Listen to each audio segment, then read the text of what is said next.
On a sheep farm in New South Wales, one system now handles what once took 5 workers. Sensors replace hands. Algorithms replace judgment. In an industry where labor costs have doubled in a decade, efficiency is no longer optional. But when animal welfare becomes a performance metric, what's actually being protected? And when optimization defines care, who decides what enough really means?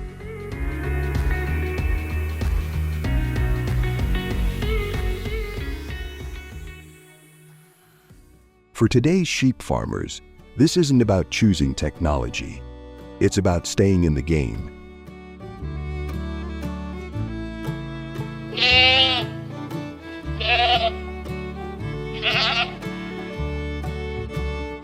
In Australia, skilled sheep shearers are disappearing, while labor costs and welfare compliance keep rising.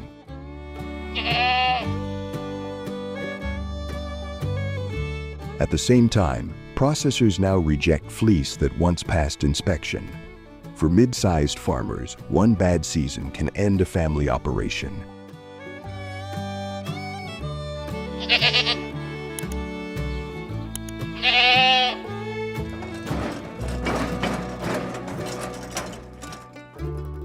Automation arrives not as progress, but as protection against shortages, against penalties, against being left behind.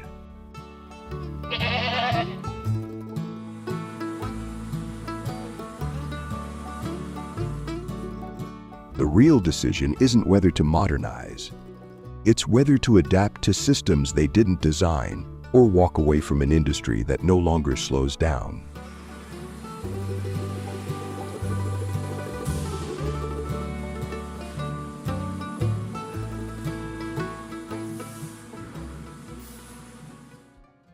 Shearing was once the most human moment on a sheep farm. Hands, timing, judgment. Now it's measured in seconds per animal.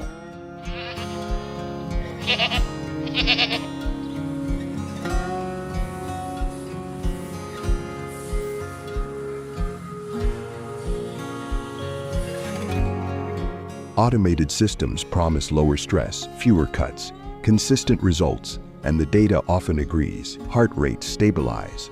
Injuries drop.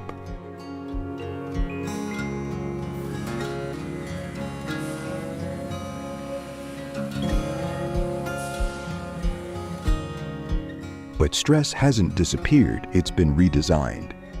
When welfare becomes a metric to optimize, discomfort turns into a tolerable threshold.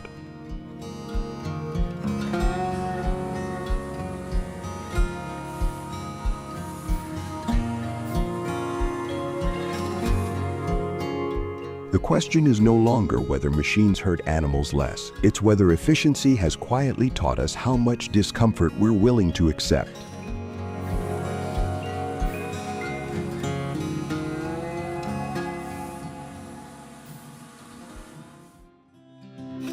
Once shearing becomes measurable, everything else follows. Cleanliness is no longer something you see or smell. It's something you calculate.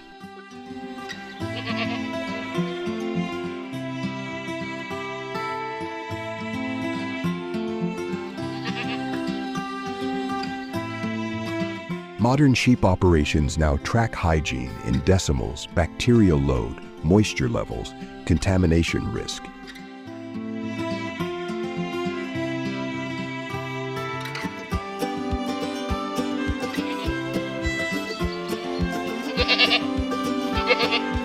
Industry data shows automated cleaning systems can cut fleece contamination by over 40% and reduce disease-related losses in lambs by nearly a third.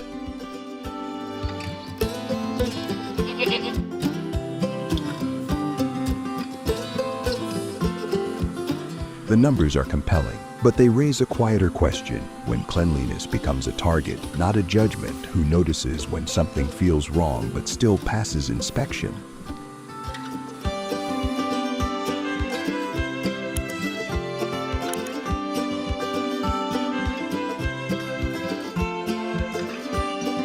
If a system meets every metric, does responsibility end there?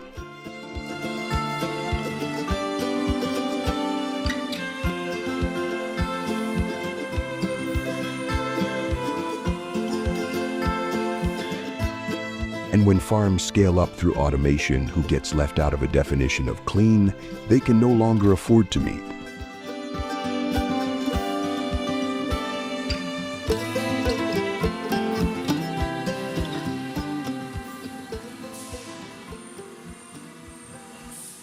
Once welfare, stress, and cleanliness are standardized, milk can't remain an exception. Sheep milk production now operates on precision. Automated systems deliver yields that vary by less than 5%, while mastitis rates drop sharply under constant monitoring.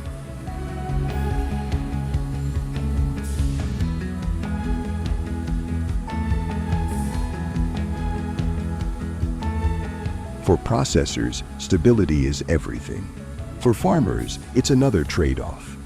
Milking used to be the moment of daily contact, where illness was felt before it was measured.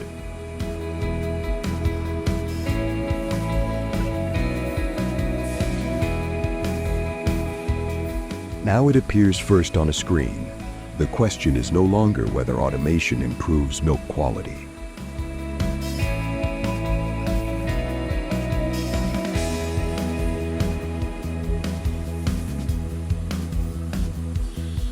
It's what gets lost when consistency replaces connection, and whether that loss is already priced into the system.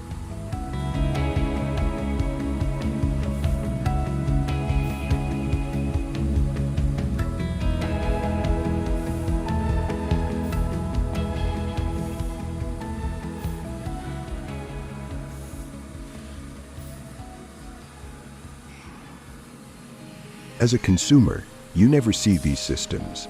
You only see the label. So when quality is guaranteed by data, how much trust do you outsource and how much responsibility do you give up?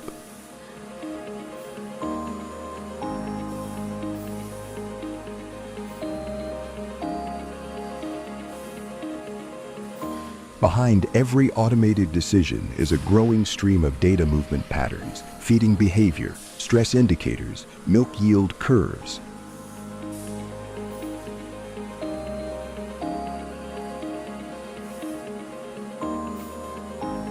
Large operations now generate millions of data points per flock each year, allowing AI to predict illness days before visible symptoms appear.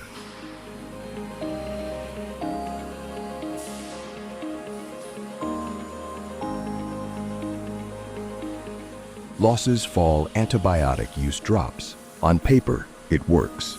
But the data rarely belongs entirely to the farmer. Platforms analyze it.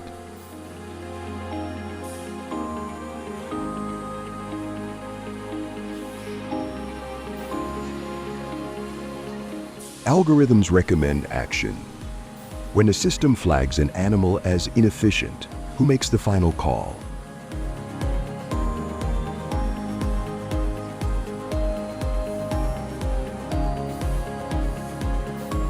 And when farms are optimized by software, whose priorities are truly being served by the animals, the farmers, or the markets?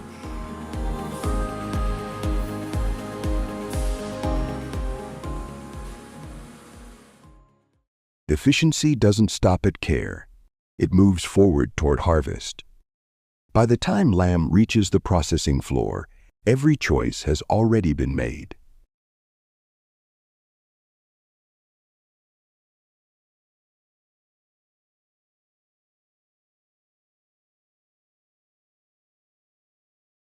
Technology didn't just speed things up, it decided what counts as value. Weight, yield. Yield didn't just speed things up, it decided what counts as value.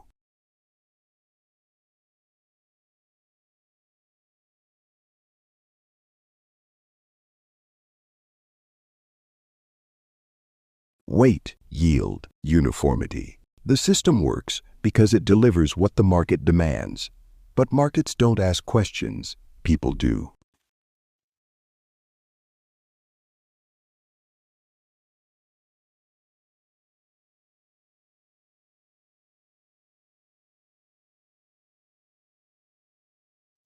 As consumers, we inherit the outcomes without seeing the process. So what should matter more? Efficiency, welfare, tradition, or responsibility?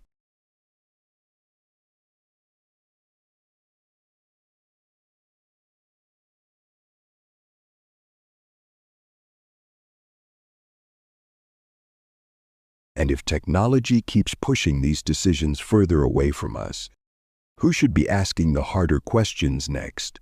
That's where this conversation continues.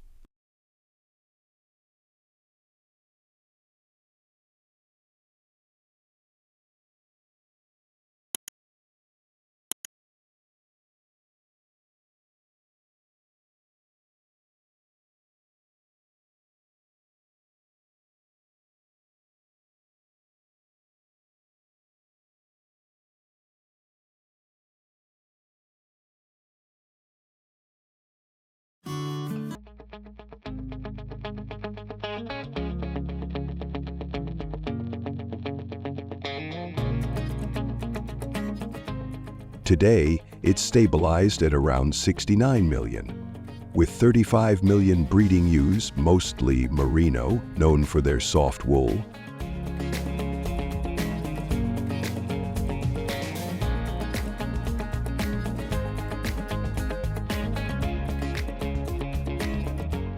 Next, we look at the economic impacts of sheep farming in Australia.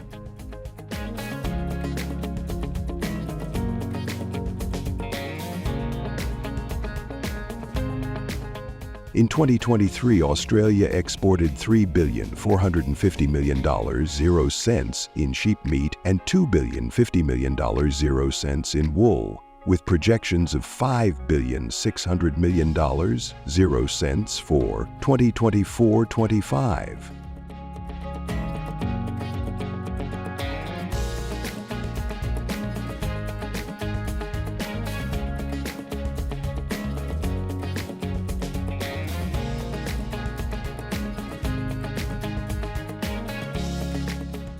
The U.S. is a top market, enjoying Australian lamb chops in cities like Dallas and merino sweaters in Denver's winter chill.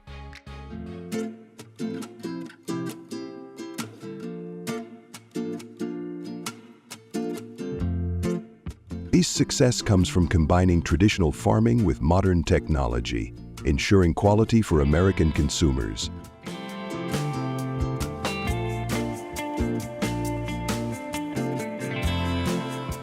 These roots set the stage for how Australia manages such a vast industry. Australia's sheep farming blends tradition with advanced methods.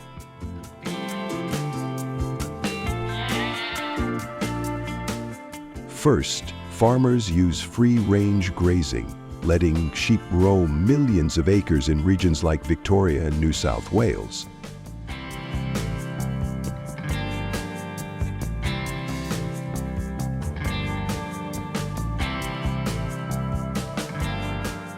Each morning, farmers like Tom, a third-generation farmer in New South Wales, work with border collies and kelpies.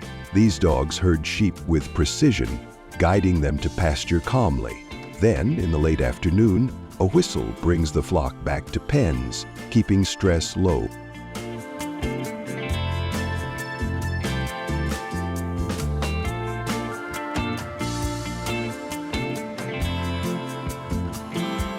Second, technology boosts efficiency. Drones monitor fields to find stray sheep, saving time across vast lands.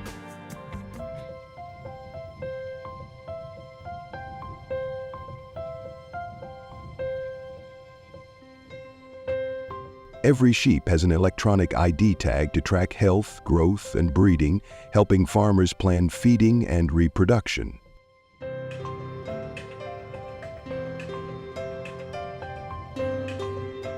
Rotational grazing is another key practice. Farmers divide land into paddocks and move sheep every 3 to 7 days.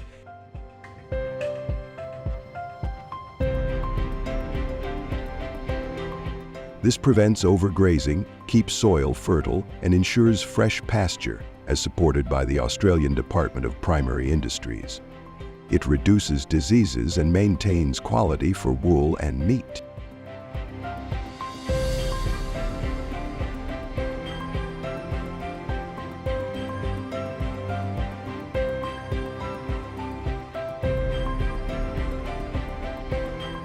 Then, lamb care is meticulous. About 30 million lambs are born yearly, with 85 and 90% surviving due to warm pens kept at 64 to 72 degrees Fahrenheit.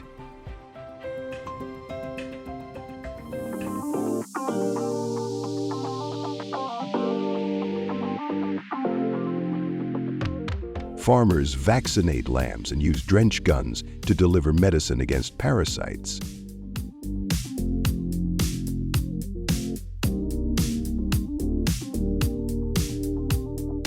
However, some practices raise concerns. Tail docking with rubber rings prevents fly strike, a disease costing $173 million, 0 cents in 2022, while castration reduces ram aggression. These methods face criticism from animal rights groups, but the government defends them for health benefits.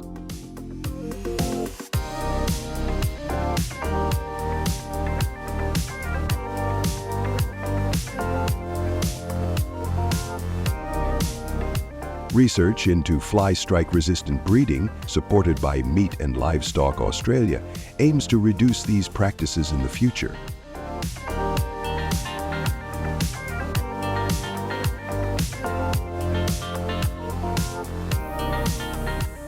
The final step is turning sheep into products Americans enjoy. First, wool production is a skilled process. Merino sheep sheared at 6 to 8 months yield 8.811 pounds of wool, enough for 5 or 6 sweaters.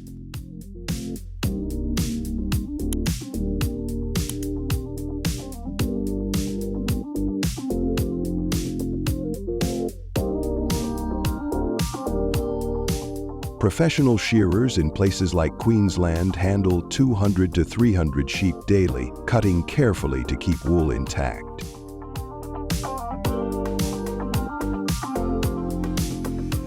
Fine wool from the sheep's back goes to luxury brands in the U.S., while coarser belly wool is used for carpets. After washing and packing, wool reaches stores in cities like New York.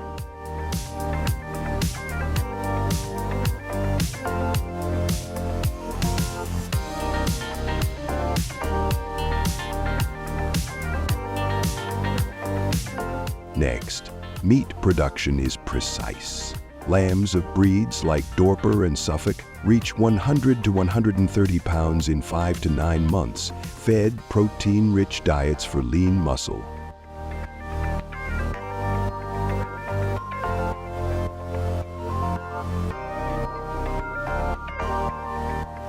Before processing, lambs are quarantined for 5 to 7 days for health checks and kept in quiet pens to minimize stress. The process follows strict welfare standards, using carbon dioxide or electrical stunning for a humane process. Each cut from shoulder to ribs carries a traceability code showing the farm, date, and rearing conditions. This transparency lets consumers in Texas or California trust their lamb chops. Australia exports 440,000 tons of lamb annually, much of it to U.S. restaurants and supermarkets.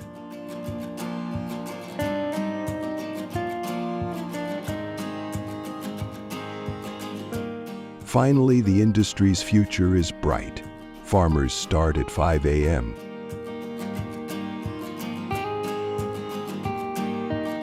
using drones and data to plan grazing and ensure quality. Despite challenges like rising labor costs, demand for Australian lamb and wool grows, especially in the U.S.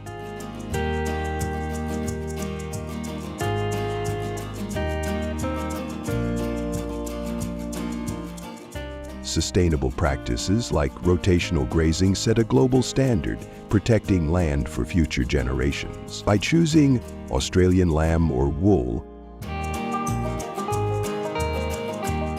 you support a system that balances quality, care, and environmental responsibility, inspiring sustainable farming worldwide.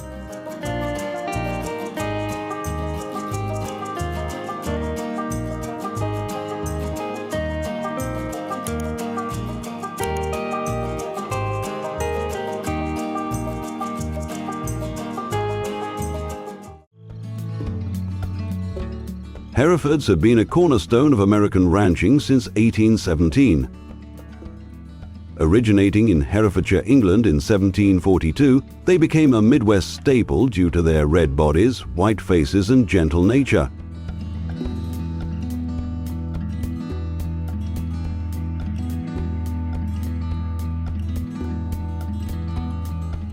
Today, about 7 million Herefords exist worldwide, according to the American Hereford Association, 2024.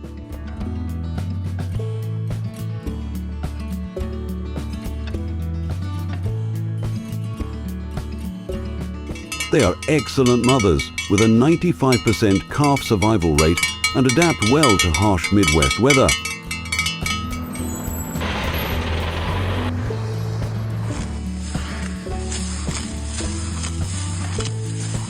A Hereford bull costs around $2,000, 0 cents, making them affordable for family ranches.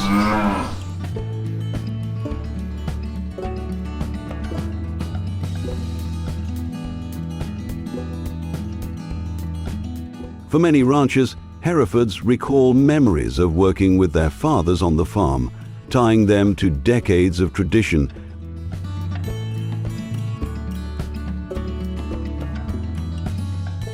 Black Herefords, by contrast, are a newer breed, developed in Kansas in 1994.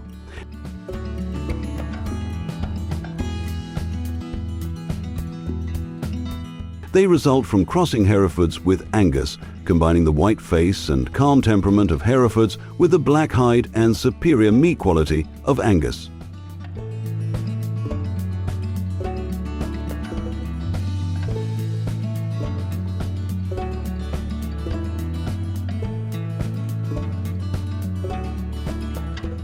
The American Black Hereford Association, ABHA, established in 1997, tracks about 12,000 Black Herefords today.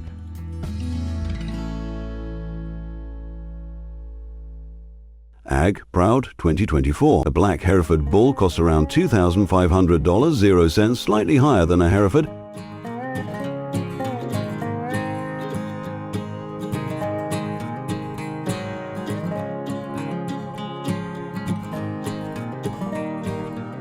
Their meat qualifies for the Certified Angus Beef Cab program, which pays 5 to 10% more at market.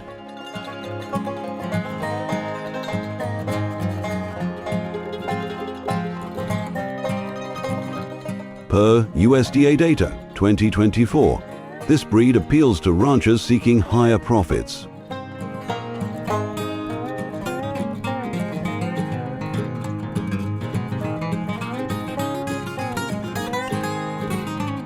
The differences between Herefords and Black Herefords directly impact your ranch's bottom line. Herefords are purebred with a proven history of reliability.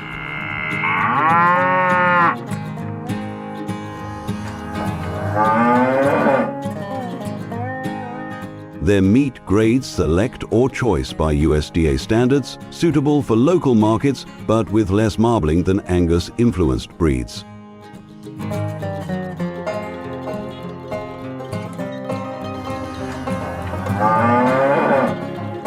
Black Herefords benefit from hybrid vigor, growing 10 to 15% faster and resisting disease better, according to Oklahoma State University, 2023.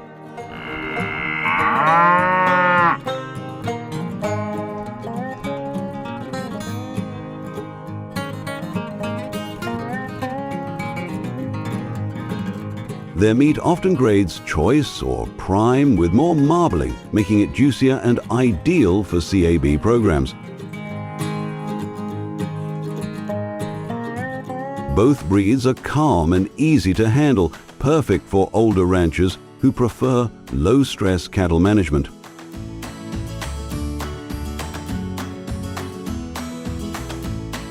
The Black Hereford breed began with John Gage, a Kansas rancher. In the 1980s, Gage noticed his family's Herefords sold for 5 to 10% less at auctions because buyers preferred black-hided cattle for their meat quality.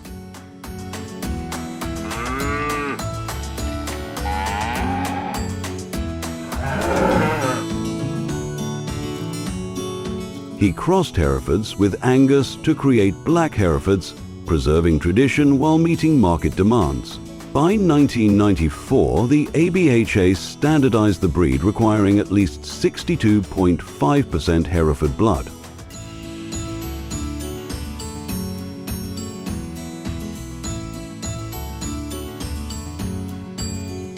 For example, Bob Miller, an Iowa rancher, switched to black Herefords in 2015.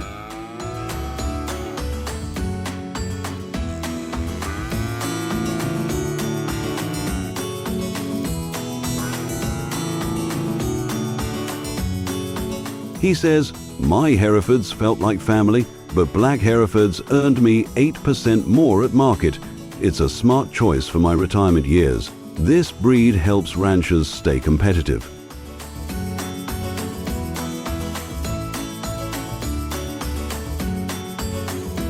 Each breed has distinct strengths and weaknesses. Herefords are ideal for ranchers who value tradition. They cost less, have strong maternal traits, and thrive in Midwest conditions.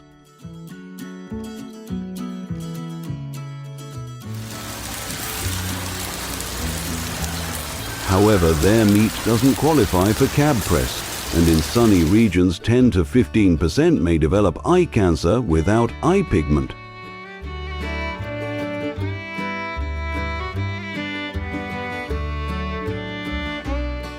Per USDA 2024, black Herefords offer superior meat quality, higher sale prices, and hybrid vigor. But their higher cost and limited supply, 12,000 compared to 7 million Herefords, are challenges.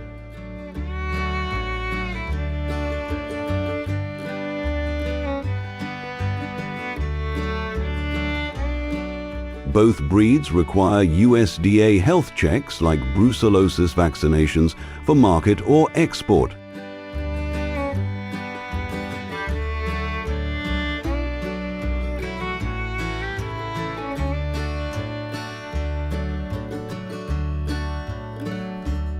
Choosing between Herefords and black Herefords depends on your rancher's goals. If you prioritize tradition and lower costs, Herefords are a reliable choice.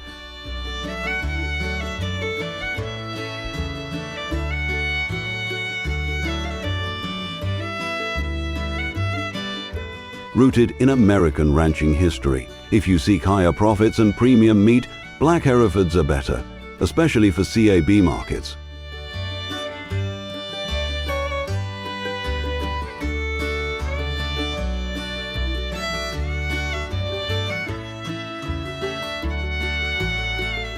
In sunny areas, choose cattle with eye pigment to avoid health issues.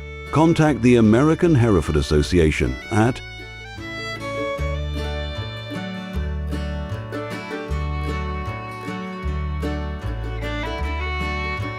Hereford.org or ABHA at blackherefordorg.org to find local breeders. As Bob Miller advises,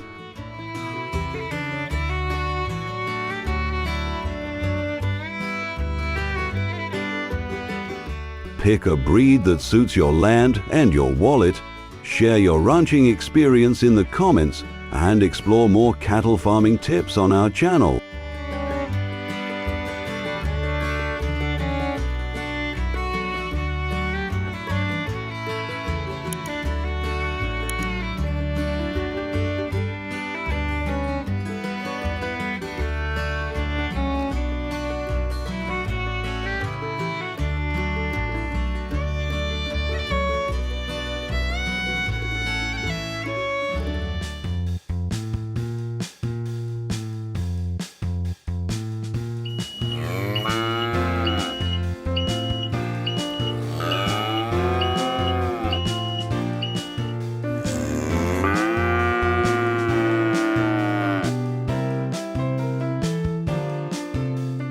Hereford and black Hereford, both known for white faces and calm temperaments, differ in genetics, meat quality, and market value.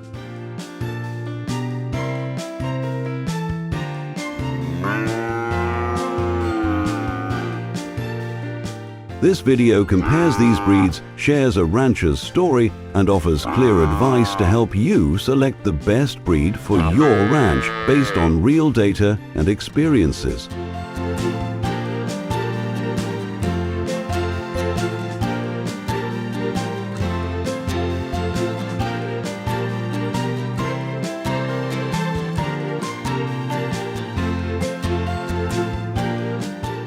Australia manages about 69 million sheep, producing half the world's sheep meat and a quarter of its wool, valued at over $5 billion, $500 million, 0 cents in 2023.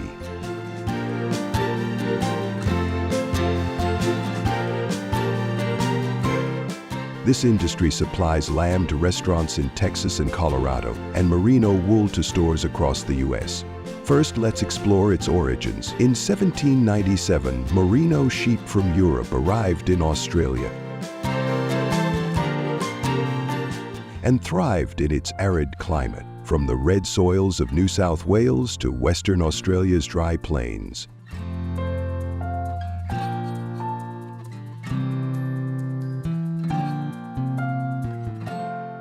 By the 1990s, the flock peaked at 170 million, driven by wool demand.